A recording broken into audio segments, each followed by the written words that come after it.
Well, good afternoon and welcome to today's webinar, which is an important conversation on CMMC 2.0 with John Ellis, Director and Head of DIBCAC. The purpose of today's webinar is to clearly understand what CMMC 2.0 is from the experts that actually helped create it, and more importantly, will be responsible for enforcing it. And to walk away from this webinar with a fairly clear understanding of what the DoD expects DIB organizations to do in 2022 towards CMMC, but equally importantly, towards cybersecurity. Another key objective of today's webinar is to understand the audit process, plans for scaling audit capacity with C3PAOs, and the important topic of reciprocity. One of the areas that we won't be delving into is very minute technical questions on the CMMC program. The focus of today's webinar will be on organizations that handle controlled and classified information. That is, those organizations that will be required to be assessed at what's called level 2 or the advanced level in the new program. We have an extraordinarily distinguished panel today. Let me introduce our panelists. So welcome John Ellis. Mr. John Ellis leads the Defense Industrial Base Cybersecurity Assessment Center. Most of you know that as DIBCAC. DIBCAC is the Department of Defense's center within DCMA, which is the Defense Contracts Management Agency. And DIBCAC is responsible for ensuring contractors' cybersecurity compliance, not only with CMMC 2.0, but DFARS. It is the leading organization that audits defense contractors, as well as organizations that intend to become CMMC auditors or C3PAOs. Simply stated, he is the head of the top assessment and audit organization for CMMC 2.0 period. Mr. Ellis has had a very distinguished military career and retired as an Army colonel after more than 30 years on active duty.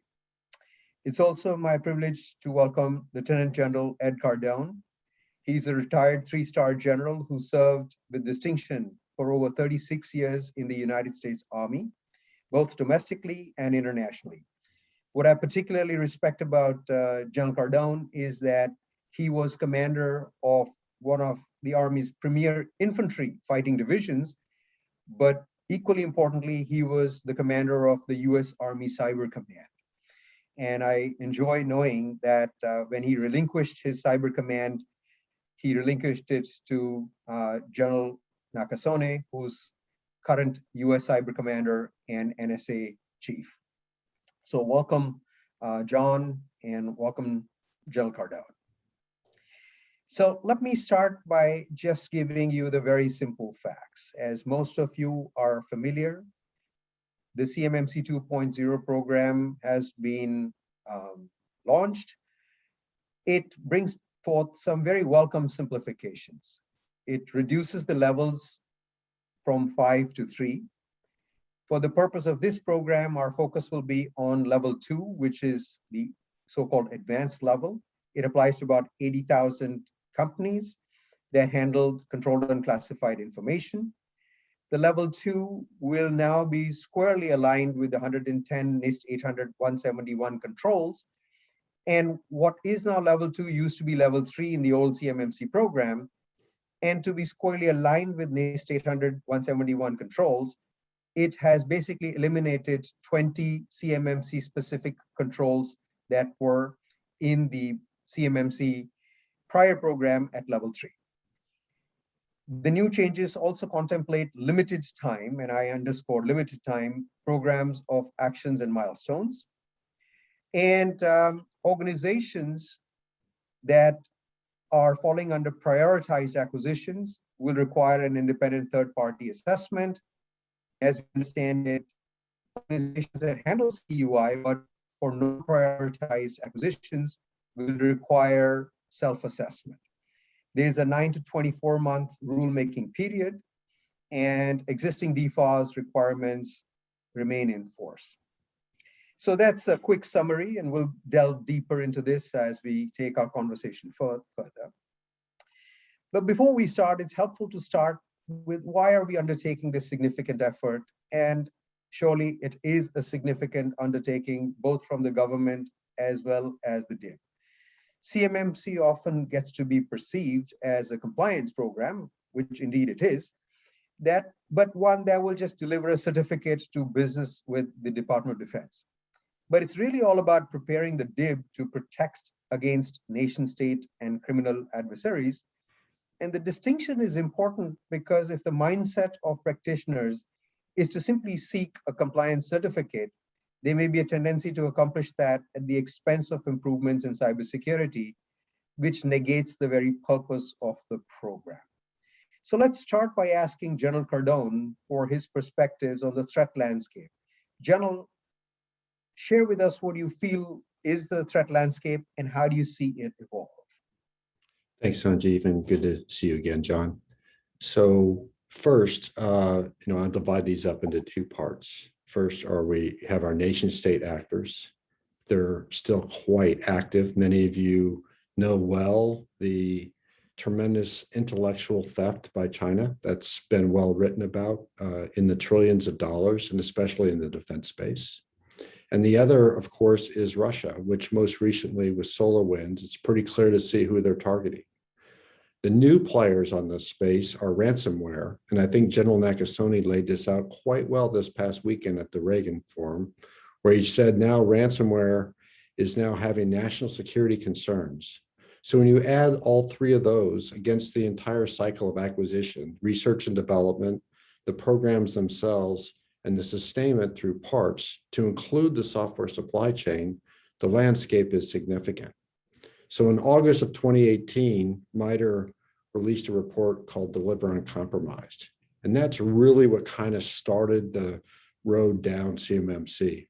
And that's a recognition that it's not just a threat problem, but it's the way that we're looking at risk. And risk at the time was viewed as security could be traded off against cost, schedule, and performance. And now with the understanding that now security has to be built in. And so when we look back, we had self-assessments before, we had POAMs before, but the problem was they were viewed as checklists. And many times when you went back and looked at the POAMs, they weren't actually being executed. And so building on what Sanjeev said, CMMC is actually a mindset. And the way I see it as a former operational commander, protection of the DIB is part of winning the next conflict. And if we look at it in that way, it's not a compliance checklist. It's actually ensuring that our equipment, everything that we have related around that to include the software, it's going to work when we need it to work on behalf of the national security of the United States of America. And with that, Sanjeev, I'll turn it over to you. And thanks for the opportunity. Appreciate it. So John, I think we'd want you to pick up on that, but let's first start by asking you the simple question, what is the DIB Gap? So the DIBCAC is the Defense Industrial Base Cybersecurity Assessment Center. I know that's a mouthful, and quite honestly, the acronym became our name because it's just such a long title. We formed in the summer of 2019 at the direction of a memo signed out by the former OSD ANS Ellen Lord.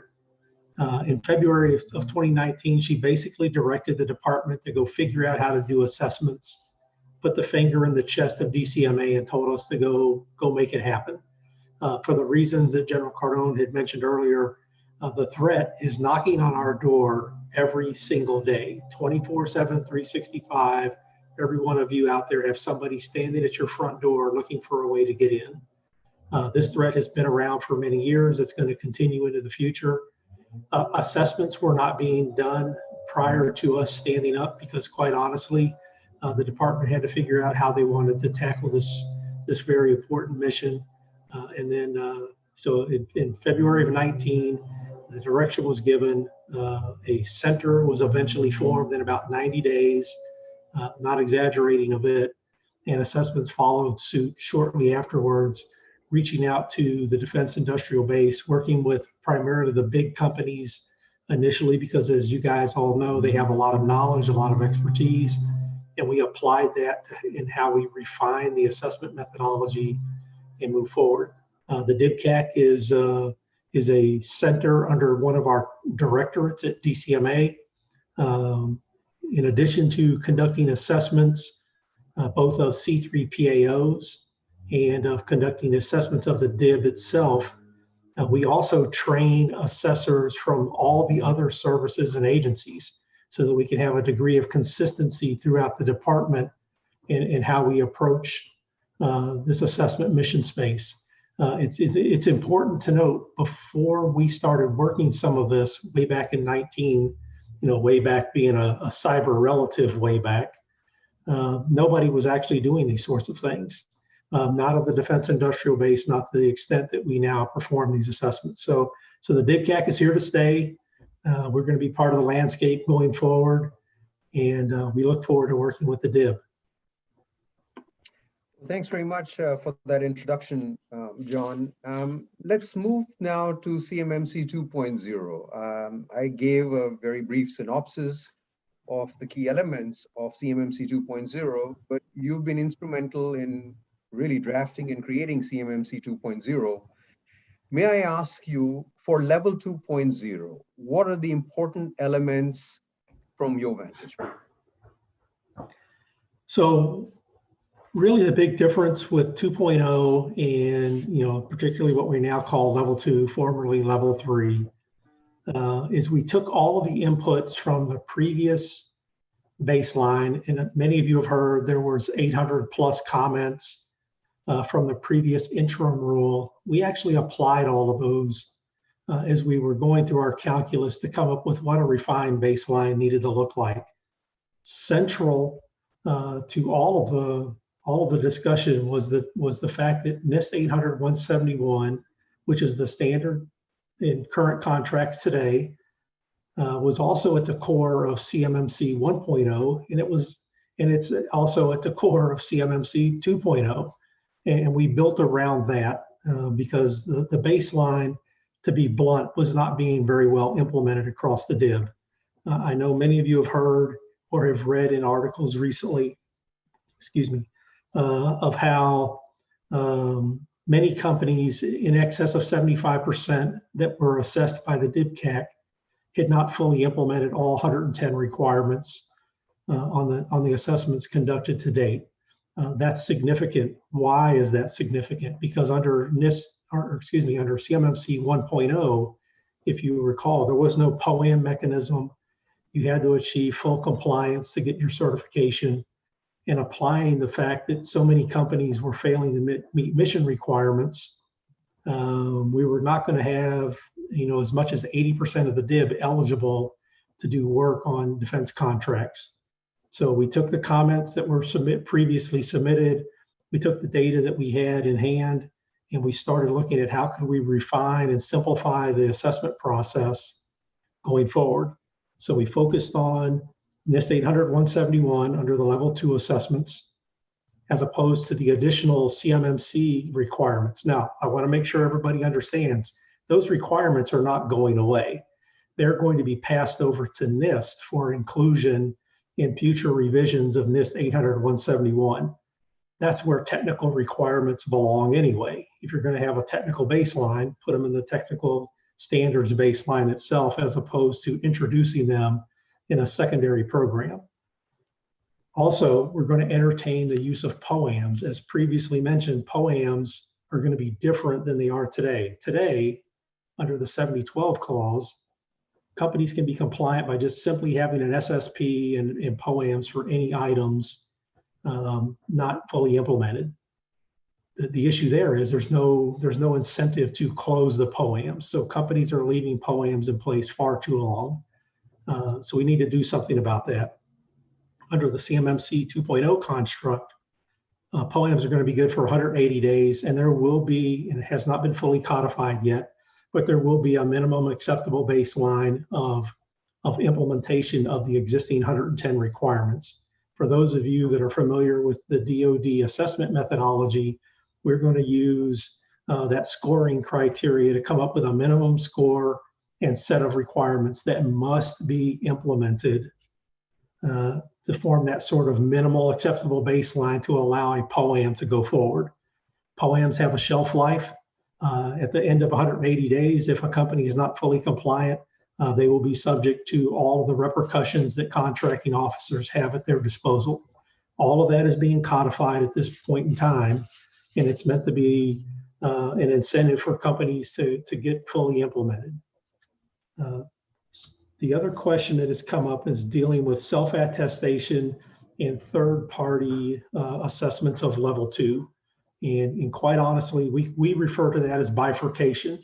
Now, General Cardon and I will both recall probably the only time we ever used bifurcation in our lifetime was when we got a bifurcated needle used to give us a smallpox vaccine, because they put the virus in actually on the end of the needle and poke it into your arm, right? So it's not a term you use every day. So we are going through essentially a rulemaking definitional process now to determine what's the criteria for companies that are going to be allowed to self-assess at level 2 and those that are going to require an independent third-party assessment. Now, what's key here for everybody to understand is that if you as a company have contracts that have both types of information, that would require a self-assessment and that would require the higher level independent assessment, that higher level assessment is going to take precedence over the lower. So it only takes one of those types of contracts to require the independent assessment. Something else that we're introducing that, which strangely enough, we didn't pick up on the first time around, was we are going to require an annual affirmation of compliance from the company signed off by the appropriate executive level. Where did that idea come from? It came from the fact that the 3-year cycle that assessments are built upon is a lifetime in cyberspace. And quite honestly, it's very easy for companies to, and this was something that Sanjay said earlier, there's this notion that the previous methodology was a check the box and we'll see you in 3 years sort of mechanism. So we're addressing that by requiring companies to have skin in the game to ensure compliance on an annual basis going forward. Companies need to be assured, both to themselves and to their government customers, that they're taking these requirements seriously, that they're actually implementing the requirements, following up, evolving them. Because going back to something that the general said a moment ago, the threat is ever present and they're always learning. So 800-171 has been criticized for being static. But if that's what you believe, then you're not paying attention to the intent behind the requirement. The requirements give you a framework in which to operate. It is up to you to keep those requirements evolving and growing and improving over time, because the bad guys learn. They have a vote. Standards, or not standards change, but tools change, applications change, configurations change over time. The devices that you use to secure your network change over time. And if you don't stay abreast of those things, you will be the victim of the next hack, and you will be talked about in the press, and it'll be a bad day for all concerned. Something that was mentioned earlier, and I'll just touch on this and then we can proceed. Ransomware. The vast majority of ransomware attacks that are successful are because of the guy behind the keyboard. The guy that either clicked on something they shouldn't have, or the guy that didn't configure something properly, didn't update something properly, didn't manage their network properly, gave access to somebody they shouldn't have, didn't vet the tools that they were using properly. Human error is something that's ever going to be present in our domain. And by maintaining a viable, living cybersecurity posture, which is really what companies should be doing going forward. They should be doing it now, for that matter. You help mitigate the opportunities for those types of ransomware attacks and other intrusions to be successful. So let's go ahead and go through the rest of it. Thanks very much. I think it's a good, primer. John, tell us a little bit more and clarify for the audience the key elements of the CMMC 2.0 timeline, because it has pertinence to a lot of questions that we're going to be asking you. So share with us briefly a bit more about the timeline. So for those of you that have heard the recent like CMMC, AB town hall meetings, and there's been a couple of other opportunities where Jesse Salazar, our DASD for industrial policy, and Dave McEwen, the deputy CIO, made some joint presentations to industry, and they talked about the base changes for CMMC 2.0 going forward. One of the things they mentioned was a timeline in reference to future rulemaking to finish codifying all the implementation and all the direction, and also to get input from the public going forward with this new baseline. And that time frame is going to take 9 to 24 months. For any of you that have been around the government for more than a day, you know, we have a very rigorous public input, and review process to promulgate policy. We're trying to expedite some of that because, quite honestly, as I mentioned earlier, we have the benefit of applying the inputs from the previous iteration that were very extensive. And for those of you that submitted comments, and I'm sure some of you are on this call today, you recognize some of the changes that we've made in the 2.0 baseline because of those inputs. So we're applying the knowledge that we had previously received in this next iteration. During that 9 to 24 months, there will be, we will talk about things like reciprocity. Our intent is to have reciprocity with DoD assessments, the DIBCAC assessments that have been performed to date. When applicable, there's going to be some reciprocity with other standards such as FedRAMP that'll be codified. What is not known by many folks is that, and it was discussed publicly, but it was never published under the 1.0 time frame. If you guys recall, Katie Arrington previously talked a great deal about reciprocity and the intent behind it. The reciprocity language actually got crafted previously. It was just never published because of the whole rulemaking process. We have taken all that into account, and we're going to bake that in to the mechanisms going forward so that we can actually talk about it more publicly than we did in the past.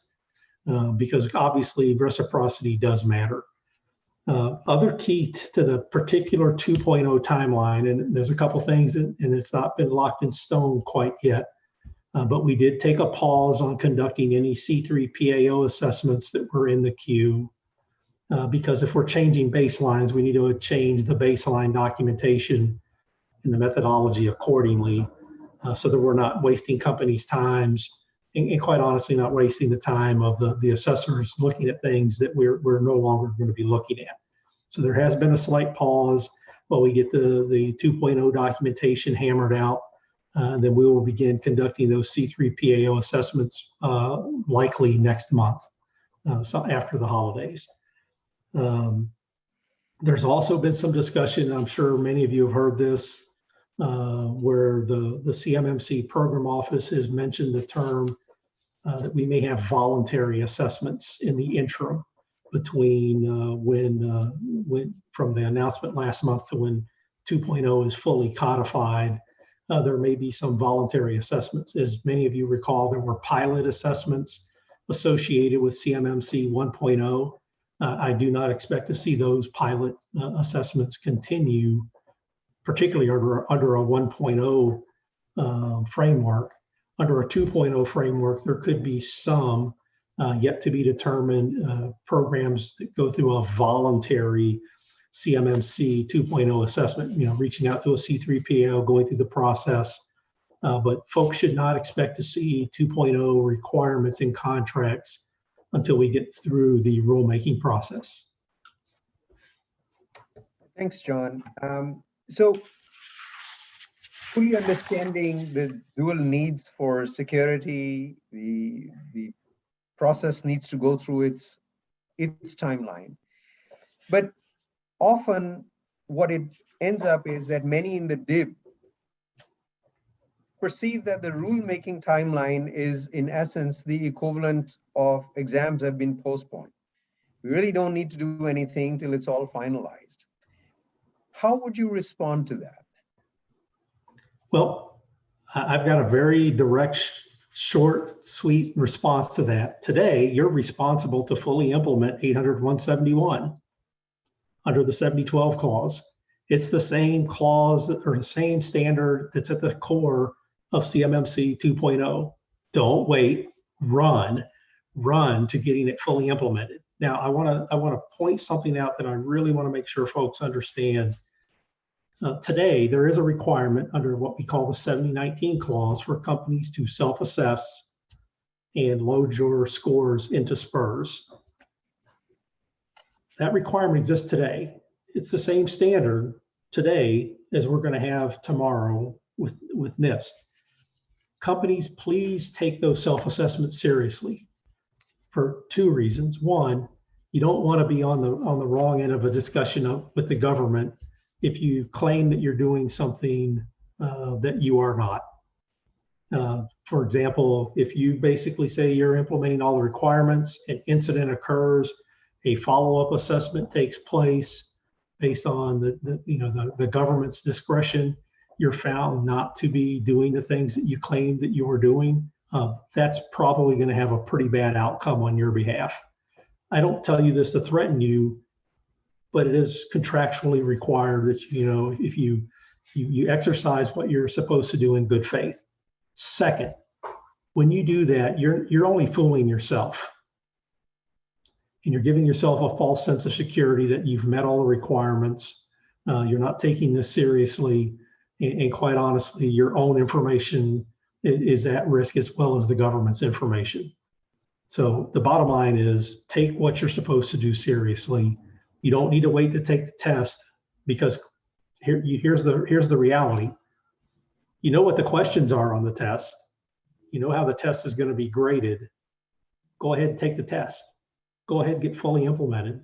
You'll be better prepared when it's time for you to go through your CMMC 2.0 assessment.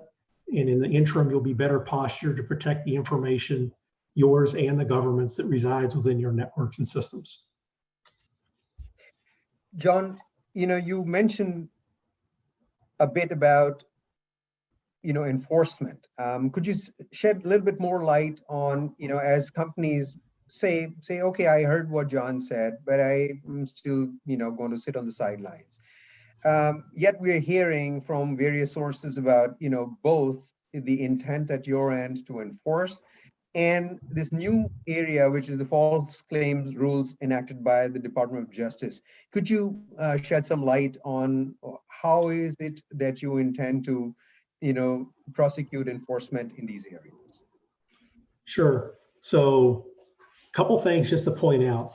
So back in 2019, literally, I guess it was about a month before, it was January-ish of 2019, as I seem to recall. Then the then director of DCMA, Vice Admiral Dave Lewis, and I were attending a industry engagement in the DC area. And Admiral Lewis and I both have a tendency to arrive at our venues early. So we were drinking coffee, we were waiting for folks to gather, and a funny thing happened. A press release came out of a company that had just been successfully prosecuted under the False Claims Act in reference to implementing NIST 800-171 and falsifying records. So a whistleblower within an organization called them out. It went to court, and the company was found guilty. I think you all can imagine the tone of the meeting that we had that started 30 minutes later took on a completely different tone, because folks were reading, those articles and seeing what had been said. This is serious stuff. Now, if a company is not doing what they claim to be doing, and I can say this from a DIBCAC perspective today, and I'm sure it'll exist under a C3PAO mechanism going forward, within a few minutes of arrival and starting to look at how a company does its business, my guys will know whether a company's actually doing the things they claim they were doing or not. General Cardon, with his previous experience, particularly at Cybercom, those guys that do that kind of testing and that sort of surveillance activities, they're really good, and they can see the evidence of something, whether it's being done properly or not, literally within moments of taking a look at something. When we see those instances, I'll be honest with you guys, it depends on the nature of what we see, but we have had discussions with law enforcement and others within the government about what we have noticed, because it can have long-reaching repercussions, as you guys can imagine. I'm not telling you this as a threat, but I'm telling you that we do take you at your word. If you say you're doing something and you're not, there's going to be consequences, and I'll just leave it at that. So, John, I think there's been a treasure trove of information that you provided, both from what companies need to be doing and from your vantage point in enforcement. I often like to think about prayer being better when repeated. So could you succinctly summarize, we're entering 2022. What is your advice to DIB companies for specific actions that you recommend they take in 2022 to get started on the road to CMMC 2.0? So first, take a look at your security posture of where you're at in reference to the existing requirements. And that's, fully implement 800-171. If you're not sure how to do that, there are a number of resources out there. And I'm sure that Sanjeev and his folks can point you to them. You can reach out to the government. There's other industry groups out there. There's a plethora of resources of what companies can use to help fill their knowledge gaps to fully implement requirements.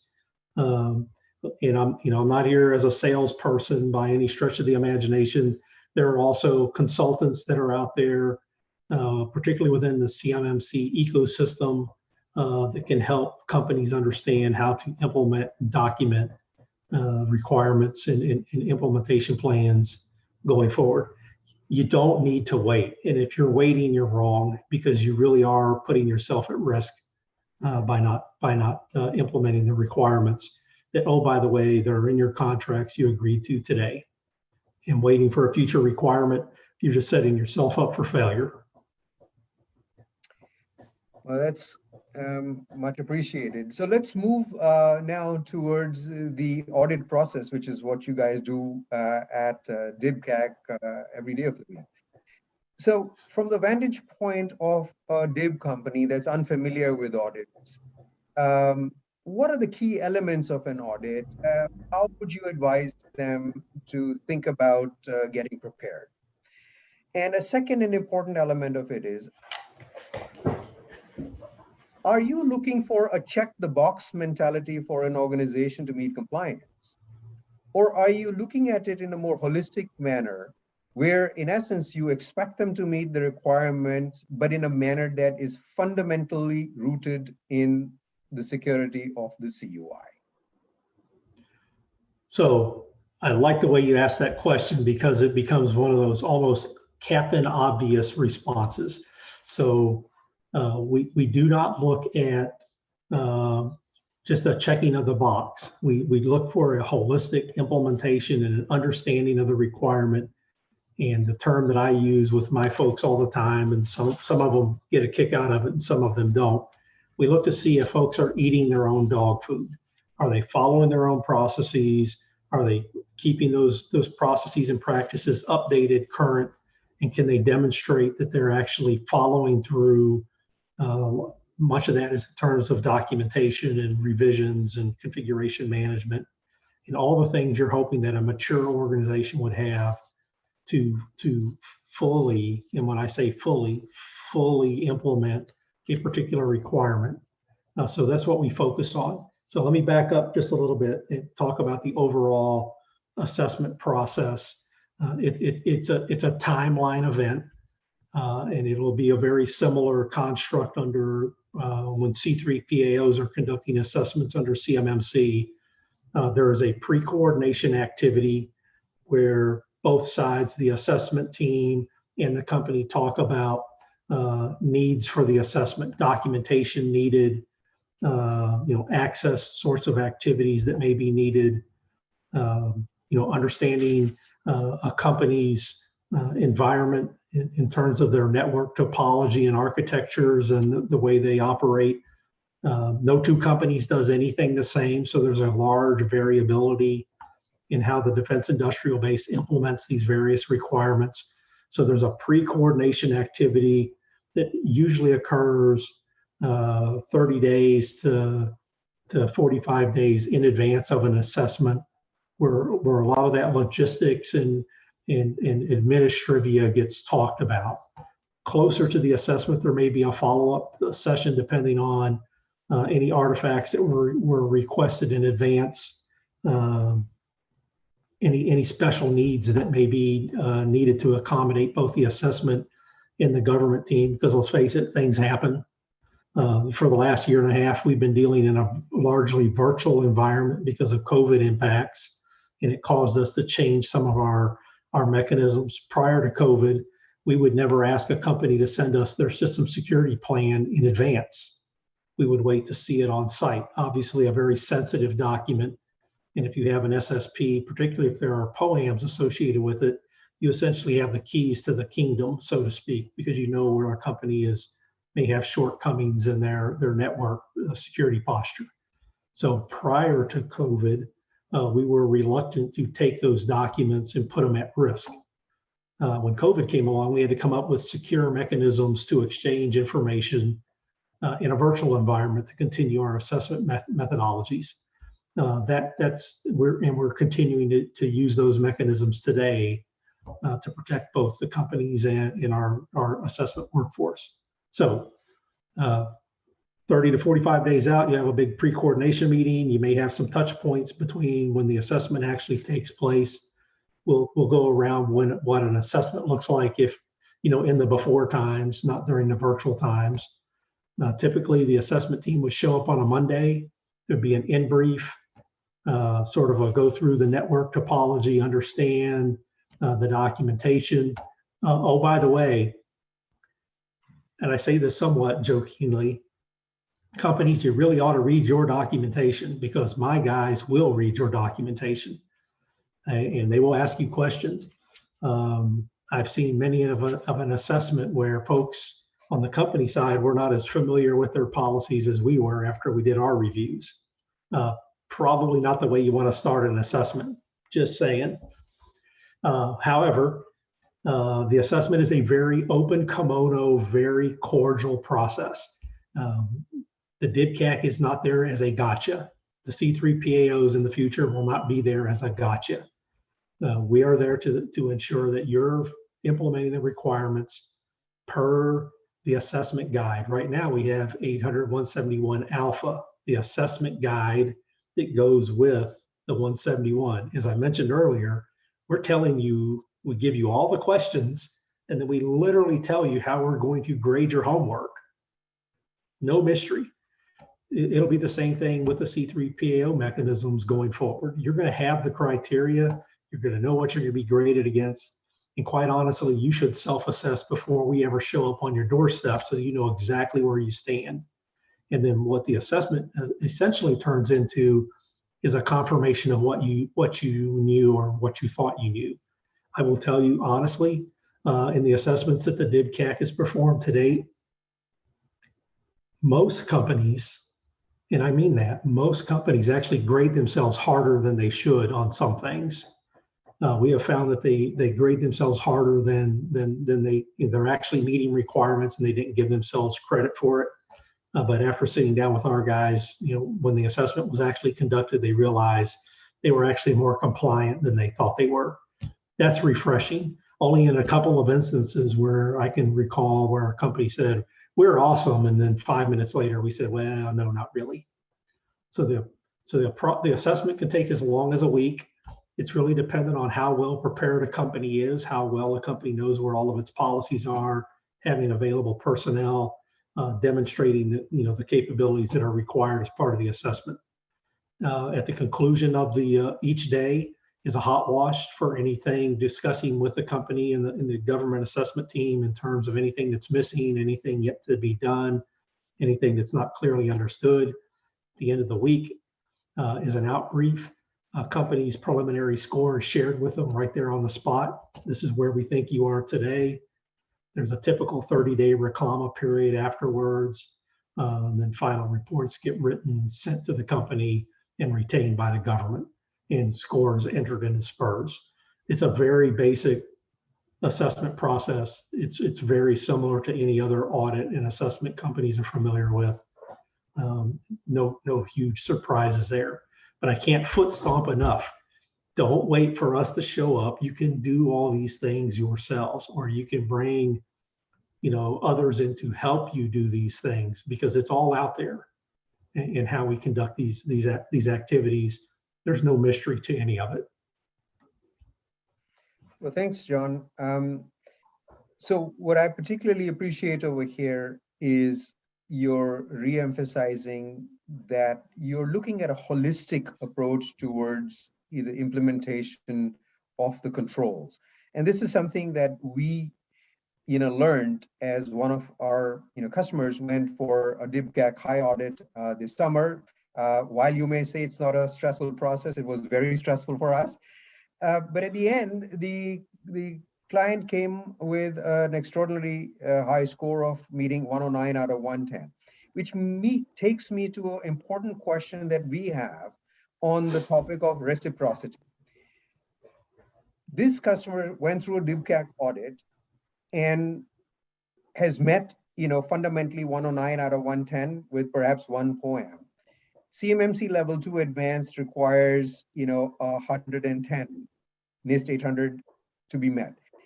Would, under reciprocity, this customer be deemed to be effectively level 2 compliant as drafted?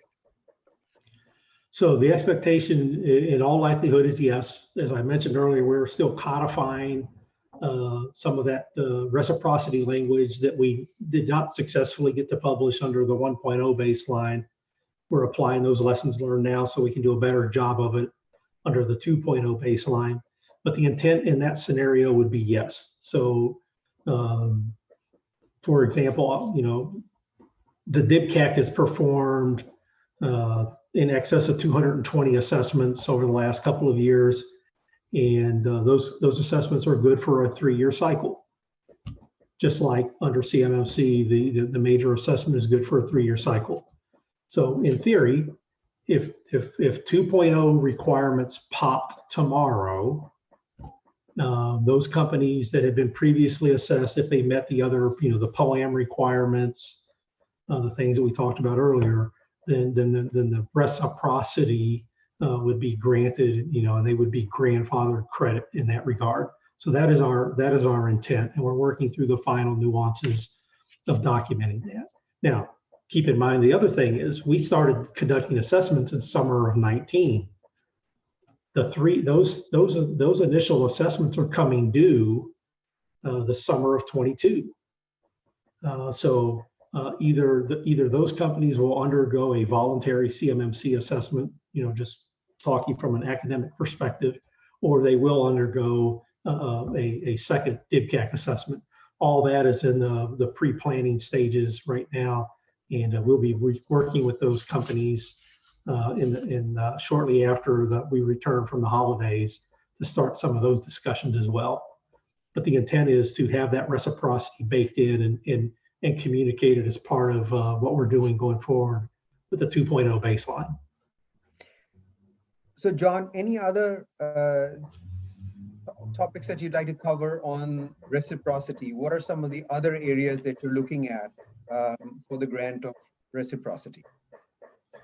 So, of course, another area that's been key to this whole discussion, and many of you operate in a cloud environment, and that's around the FedRAMP. If you guys recall, there's some language in the 7012 clause itself that says if companies are going to use an external cloud provider, that is not FedRAMP certified, it needs to meet FedRAMP Honored equivalent requirements. It's got to be, it's not certified at that level, but it has to meet equivalency. There has been some language updated in the FAQs on the DoD Procurement Toolbox website. I think it's question number 115, if I'm remembering correctly, that sheds some light on how we are going to look at that equivalency going forward. So I encourage folks to go out and take a look at that and look at the wording. But the bottom line is we are considering, those applicable FedRAMP implications. We're looking at, of course, the current DoD assessments that have been performed.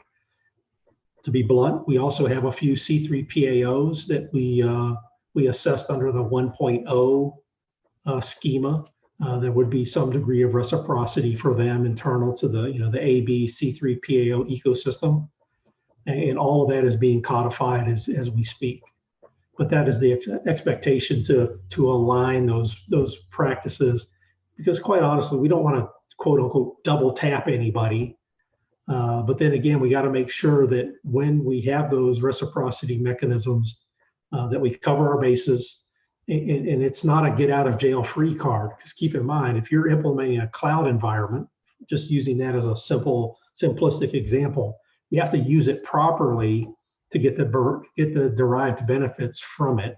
If you're not using it properly, you can't demonstrate that through your practices, your processes, your documentation, then you may be putting yourself at risk and not meeting the requirements. You can go buy the best toolbox in the world, but if it just sits in your garage and collects dust, it's not really doing you any good. So you have to use it the way it's intended to get the benefit from it. Hope that helps. Yes, very, very helpful for sure. So let's switch a little bit to the topic of C3PAOs. What role do you expect them to play in audits? So obviously in the CMMC 1.0 program, there was a robust expectation of C3PAOs being part of the ecosystem. At least we believe that that's the case, but we'd like to hear straight from you. How do you expect C3PAOs to play a role in the audit process? And especially, how do you expect to scale the numbers of C3PAOs available so that organizations, whether they are on the path of third-party audits or even requiring sort of self-attestation, could have resources that they can rely on? So I think the industry would be very keen to hear your thoughts on that. Absolutely. So as you guys have all looked at the now 3-level model, I think you realize that the domain, if you will, of the C3PAOs will largely exist in the level 2 assessments. This goes back to the bifurcation discussion we had a few minutes ago, and this notion of some companies maybe only require a self-assessment and others require independent assessments. I'm going to DC tomorrow to spend the day discussing that very topic. So it is very timely that you're asking this question. And to be blunt with everybody, we don't have all the details worked out. But what we do know, we absolutely do know, is that it is critical that we have that C3PAO environment that's going to perform those level 2 assessments, because there's no way the government would ever be able to scale to perform all of those assessments. And that's going to be that workspace for those folks. Pardon me for just a moment.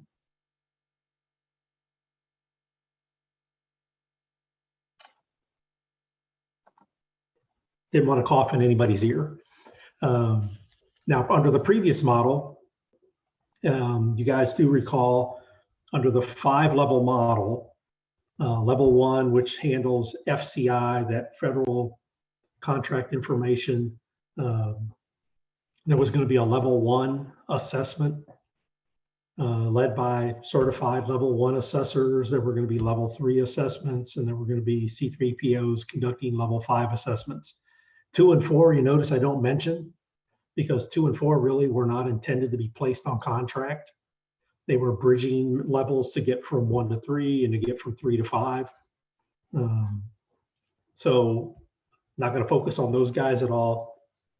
But when The department reviewed all the previous inputs. It went through a Tiger Team process and an ESG executive steering group and working group activity to work on that refined 2.0 baseline.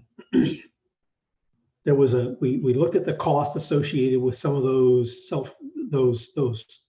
independent assessment activities, and quite honestly, the juice wasn't worth the squeeze. And so that's where you're seeing those revisions now in the new baseline. The things that we truly care about are in the levels 2 and 3. It's not that we don't care about the level 1 domain, but if you guys are familiar with those requirements, they're very, very, very basic activities. You know, do you use passwords? Do you have antivirus software? I mean, I'm not being too flippant here. They are very rudimentary in spending time and money from a certification perspective to verify those activities and those requirements. Doesn't seem to make a lot of sense. So that's why you're seeing the changes we made. C3PAOs are going to be responsible for conducting those assessments, have the mission of performing those assessments in the level 2 domain. And that's really critical to the success of this program going forward.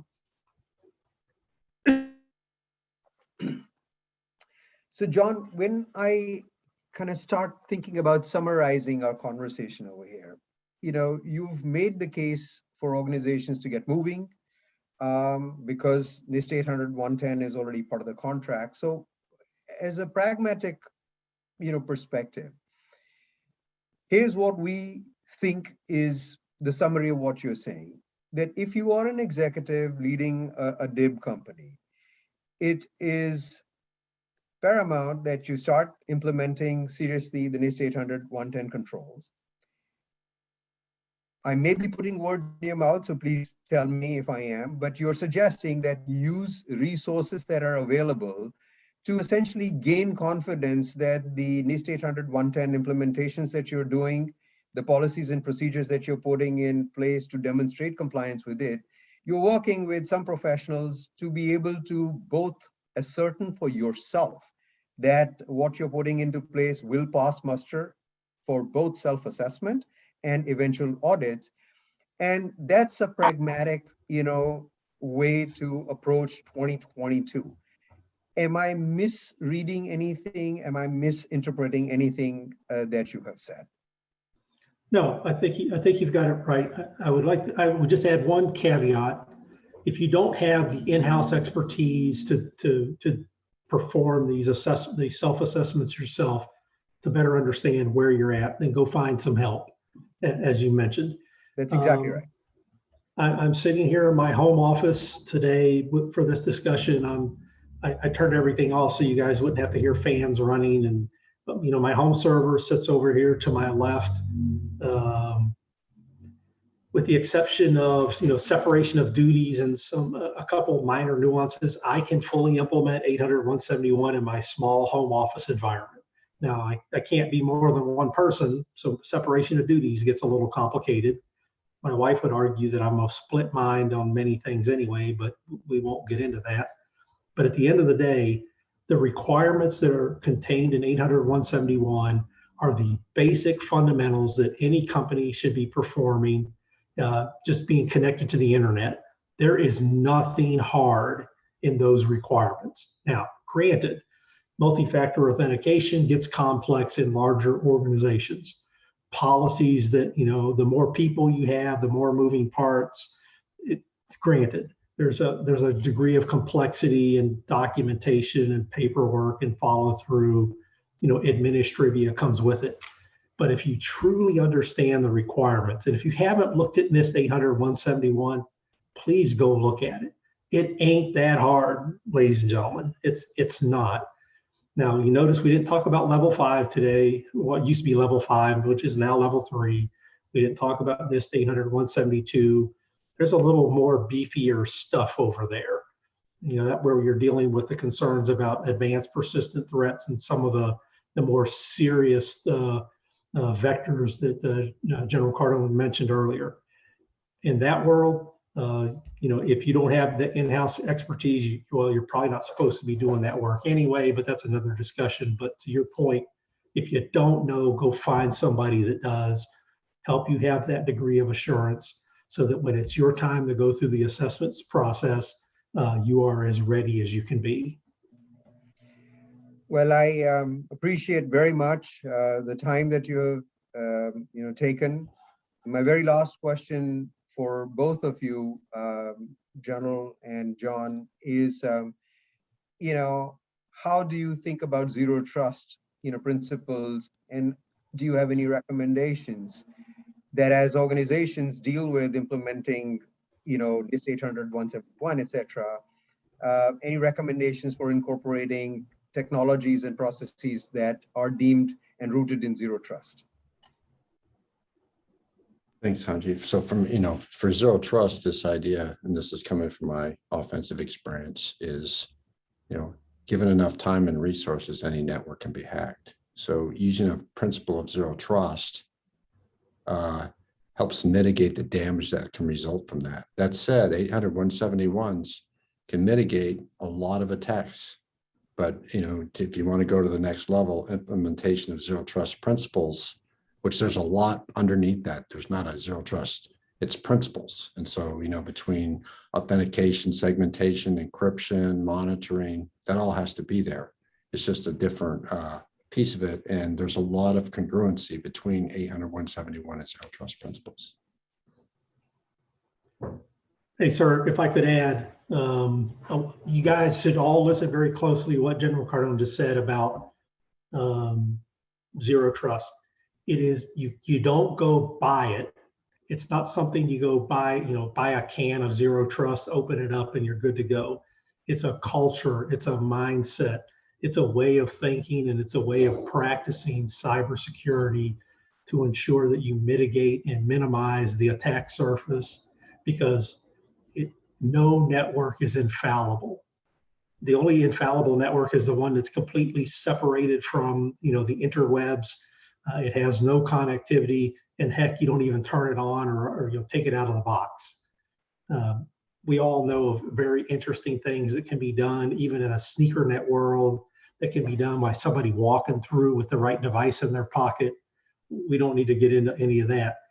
Zero trust is an amazing thing when it's understood. If you don't understand it, Google's got some primers out on it. There's others that you can go read up on it, but it's more than just saying we got some of this. It's a mindset, it's a culture, it's a way of thinking, it's a way of doing business.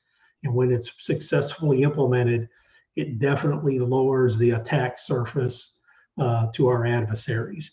And those guys are knocking every day on the door. They're getting smarter. It is something that I encourage every company to look at and do what fits within your environment. Last point I want to make on 800, 171. It is the base minimum standard of security. You can go up from there. You know your business environment the best. You know who your competitors are. You know who your adversaries potentially are, particularly for those of you that work in the international arena. You know what? You can go higher than the baseline standard. So make your best set assessments, make your best judgments, look at your available resources. Don't wait for somebody to tell you you need to put a better lock on the front door. If you know you need a better lock on the front door, go buy you a better lock. Don't wait for somebody to tell you to do these things. That's all part of being a responsible player in this arena. And it's been a pleasure to be here with you all today. I really appreciate this. Thanks very much again, John and John Cardon. It's been a privilege having you, and appreciate the candid dialogue over here. Thanks so much, and looking forward to an interesting 2022. Thanks, Sanjeev.